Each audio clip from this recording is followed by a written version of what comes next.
Janji-Mu Tuhan selalu terjadi. Tiada kata yang disia-siakan. Dalam perkataannya adalah kebenaran, seperti perak yang dimurnikan.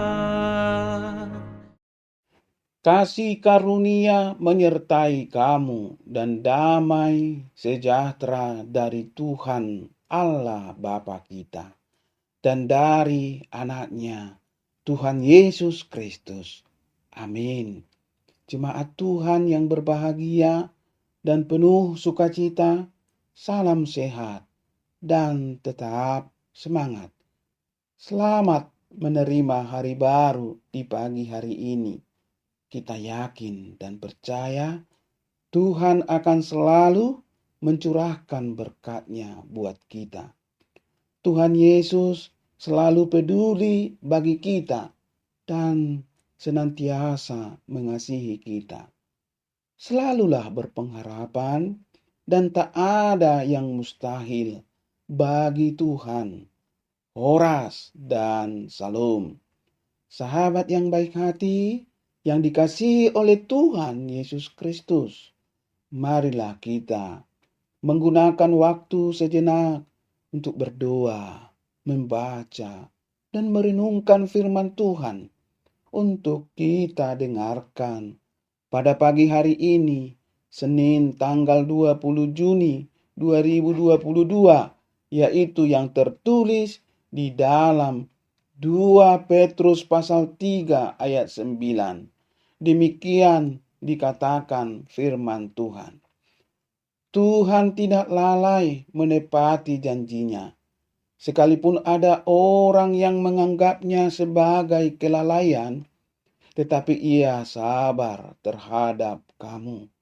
Karena ia menghendaki supaya jangan ada yang binasa, melainkan supaya semua orang berbalik dan bertobat. Molo di bibeltai di dogma songonon. Dang dipagale Tuhani baga-bagai.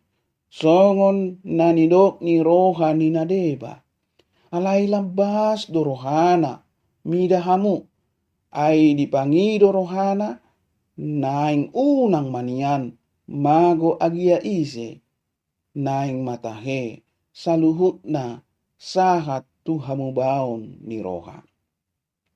Ima sahat na hatani debata. Sahabat yang baik hati yang dikasihi oleh Tuhan Yesus Kristus. Konteks dari 2 Petrus pasal 3 ayat 9 adalah gambaran terhadap para pencemooh yang meragukan apakah Yesus akan benar-benar kembali dan menghakimi bumi dengan api. 2 Petrus pasal 3 ayat 3 sampai ayat 7. Para pencemooh mengejek, di manakah janji tentang kedatangannya itu? Ayat 4. Di dalam ayat 5 sampai ayat 6, Petrus mengingatkan para pembaca bahwa Allah sudah pernah membinasakan penduduk bumi dengan banjir air bah di zaman Nuh.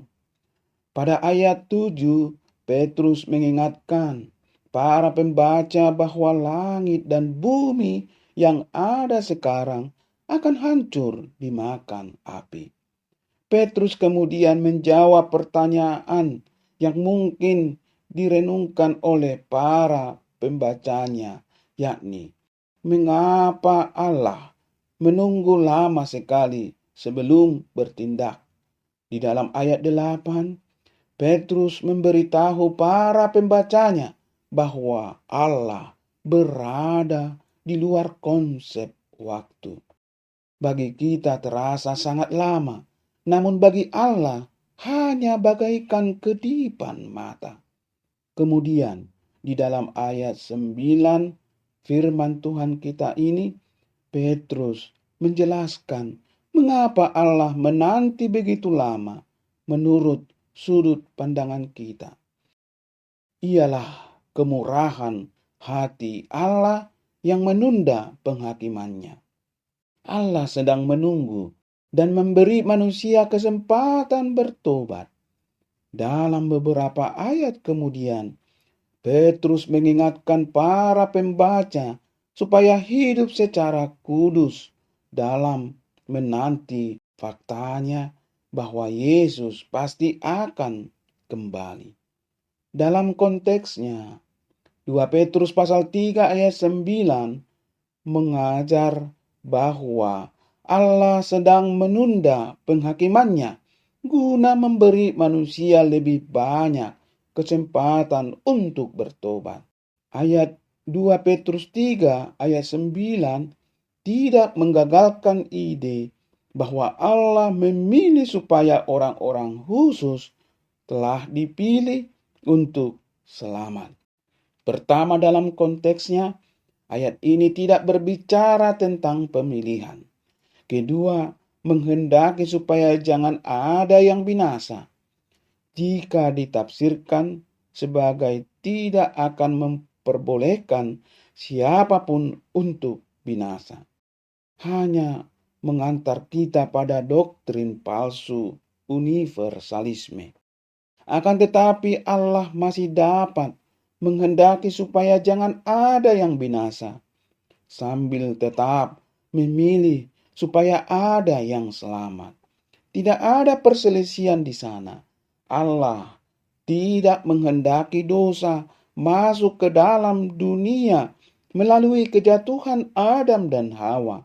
Namun Ia memperbolehkan kesempatan bagi kejadian hal itu. Peristiwa itu pun masuk ke dalam rancangannya yang berdaulat. Allah tidak menghendaki putranya yang tunggal dikhianati, disiksa, dan dibunuh. Namun Ia mengizinkannya hal itu terjadi. Peristiwa itu juga masuk ke dalam rancangan berdaulatnya. Sama halnya Allah tidak menghendaki ada yang binasa. Ia ingin supaya semua orang berbalik dan bertobat. Secara kebersamaan, Allah mengetahui bahwa tidak semua orang akan bertobat. Tidak dapat disangkal bahwa akan ada banyak yang binasa. Matius pasal 7 ayat 13 sampai ayat 14. Bukannya menjadi kontradiksi bagi 2 Petrus 3 ayat 9. Pemilihan dan pengadilan Allah terhadap orang-orang tertentu adalah bukti bahwa Ia tidak menghendaki manusia binasa. Jika bukan melalui pemilihan dan panggilan Allah sendiri, maka semua orang akan binasa. Yohanes pasal 6 ayat 44, Roma pasal 8 ayat 29 sampai ayat 30. Sahabat yang baik hati, yang dikasihi oleh Tuhan Yesus Kristus. Di dalam buku The 7 Habits of Highly Successful People, Stephen Covey berkisah tentang sebuah perusahaan perangkat lunak komputer yang telah mengembangkan program yang baru yang dijual selama 5 tahun kontrak oleh sebuah bank.